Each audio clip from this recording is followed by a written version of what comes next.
जी भाजन ने इतनान है भैया इन साढ़े को माल्टे मंगन असा मेरा भाई मना किया था भाई असा माल्टे नहीं देंदे इस बंदे मेरे मुंह ते चमाटा मारी ने कोर्ट मोमेंट इंटरचेंज है भैया वेख सकते हो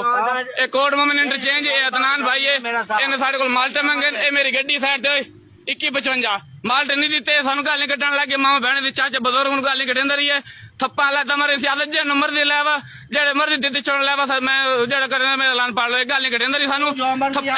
वीडियो मेरे उत्ते कोई असर नहीं। ठीक कोई मसला नहीं कोई मसला नहीं जो मर्जी बना ले तू आख तू मीडिया मैं आज पंजाब नु अपील करे सा मरियम नवाज नु अपील करे सा ए मरियम नवाज दे वीडियो वेंदी पई है मरियम नवाज कोल वेंदी पई तू आख मरियम नवाज नु गाली कट ना पता लग वेंदो ने तेरा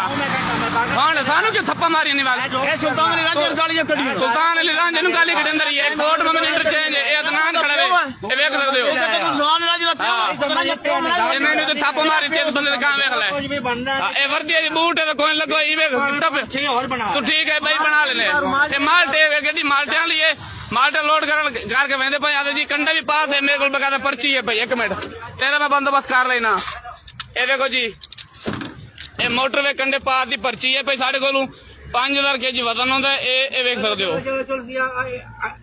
ना करिए तेरे प्यो दा राह है हां ठीक है साढ़े प्यो दा राह है तेरे प्यो दा राह नहीं है तो सबर कर तेरे अब्बे दा राह हां अब्बे दे तो सबर कर गड्डी है निकाल के खड़ा गड्डी खड़े ना गड्डी का क्यों करूं असल तमीज नाल वेंदा भाई वेख निकाल के लाना चलो मैं करे ना देना सबर कर ए वेंदी भाई तू थप्पा और मार समझ ही नहीं लगी तू मार थप्पा मैं पियाने चेंज करके गड्डी चलो तू थप्पा मार और मार दिन और भी लगनी तू मार मेरे मुंह ठोक सुबह ठोक लगनी तेना करे ना मैं सबर कर मैंने कोई असर नहीं चलो तेन कोई तेरे नाल सर हो वेंदा सबर कर तेरे हुणे ए हुणे वेंदी भाई हुणे वेंदी भाई तेरी सबर कर